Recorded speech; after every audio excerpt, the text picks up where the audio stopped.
Have you ever wondered what games you should keep or you should lose? Find out here at Purge Reviews. Shaky Manor is a really cool little kids game that will just drive you absolutely batty. Now, although the game can be played by nearly anybody at any age, I would say probably at that 8 years of age where they're going to play it and not be completely just destroyed by the game. Now, what I do in our family is, let me explain the game. So what you're going to be doing is you're going to be shaking this box up to try to move certain pieces into certain rooms. And all the rooms are going to have like little open ways where things can roll through. With the younger kids, I take things out of like the eyeballs. And it's because the eyeballs are just these round balls, these circles that kind of just go everywhere. And they're much harder to deal with than maybe some of the other ones. Whatever your kid is struggling with, where it's taking the fun away from the game, not just a struggle, like a good type of struggle, but with my youngest one, it was just something that he did not have the dexterity to do. He just wasn't there quite yet. So take that out, and he can still struggle with the other things, because there's still a game here, but don't make it where it's impossible for him to get. We totally do that. Your mileage may vary, whatever you want to do. If you want to punish your kid and make them play ghost stories every time, because you just love it when they lose, and that one time they win when they're 45, it's like that sweet taste of victory. That's cool. That's you. That's not us. We're here just to have a good time, which means sometimes taking things out for the smaller kids. I'm going to preface by that and saying, if you're not willing to take some things out for the younger kids, you might want to steer away from this game, because it's going to be a frustrating experience. It's going to lead to them not wanting to play the game. Now, my kids are not the type that have to win every time, but they do want to feel like they have a shot of winning. And there's a big difference there for us. And Shaky Manor can be really tricky, even though it looks really simple to us adults. And even when we're playing with it, we'll eventually get it. Some of the younger kids won't. Other than that, there's not a whole lot to this game. I think it's a unique experience for a board game for children, and one that I actually recommend. For us, it's going to be a Purge just because of the frustration factor, but I think a lot of families are going to enjoy this one. Here is Shaky Manor, the Tilted Treasure Hunt. And you can kind of see in here that you can see how the things move around. It's a really cool box that you can kind of play with it in the store.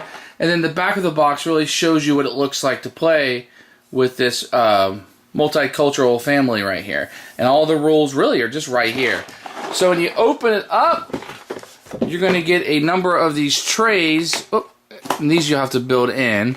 You're going to get these cards, which I just kind of set right here because it keeps them really safe. You're going to see cards with different stuff on here, with the different items that you're going to see that will be moving around here. And you're going to get these little boxes. You're going to get 4 of these that will pop out. You're going to get a 1-page rule book, which we'll look at in a few minutes. And really, you're just going to get 4 of these with all these little goodies that will be inside. Now, these things you're getting inside are really, really nice. So you're going to get these nice wooden pieces, these little plastic spiders that, penny toys, as I call them, these balls that are moving around. Very, very nice. Here are the rules for Shaky Manor. It's really just a page. The gameplay kind of set up is right here. There's a game 1, and there's a game 2 if you want to play something a little bit harder with the kids, and the end game. And really, this is just a game that you'll fool around with, but it's a really fun little exercise with this rule book. Makes it very easy to learn. In game 1, you're going to shuffle the deck and put it with the items face up. You're going to add 1 meeple. You're going to add 2 ghosts. You're going to add 2 eyes. You're going to add 2 spiders. You're going to add 2 snakes. And you're going to add 3 treasure chests. So what you're going to do is you're going to turn this over, and it's going to tell you what room you're going to try to get all the stuff in, this red room. And then what you're going to do is move things around until you can get the meeple into 3 treasure chests. Now, you wouldn't be able to use your hands, but you're trying to get the meeple and the 3 treasure chests in that room. And the way you'll do it is by moving this around until you can accomplish said feat. And then once you accomplish it, you get to score this card. You score a number of these cards, you win. That is game 1. So in game 2, you're going to have these cards with the rooms face up. You'll turn this over to show you what items, and this is the room you're trying to get it in. So you're trying to get everything into this room that's on this card. In this case, the snake, 1 ghost, 3 treasure, and the meeple. So you just kind of tilt it, move it around, shake it up until you can accomplish what you're trying to accomplish. So far, I've got 1 of the snakes. I got a ghost in there. Let's see if I can get some treasure in here. There's one treasure. So that's kind of how it plays. You just kind of move it around until you accomplish.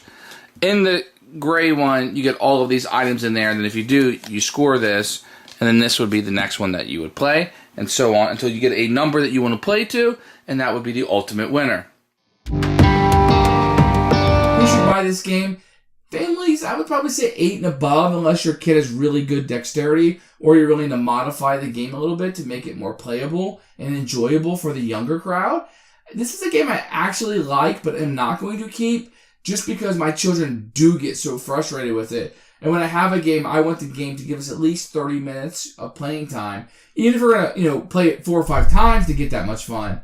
But I don't want something that's going to be like 6 minutes and then I just don't want to play any more games anymore. And that's kind of what Shaky Manor leads my children to do, where I don't think they were having a fun enough experience, and it kind of dampers, well, I don't want to play any more games right now. I'm kind of done. I'm burnt out. I'm frustrated. And I didn't appreciate that. I wanted a game that's going to make them want to play more games, and eventually I have to stop it due to time or some other reason, some other activity we have to do, and it brings them coming back to the table. So for me, this is going to be a Purge. Thanks for watching the video. I really appreciate you tuning in. If you liked it, please like it and hit that little subscribe button. That really helps out the channel, lets us know that you're getting the videos that you want. If you agreed or disagree with what I said, feel free to comment below. I'd love to hear what you have to say, and I promise that I will comment back. Thanks for watching, and everybody else, keep playing.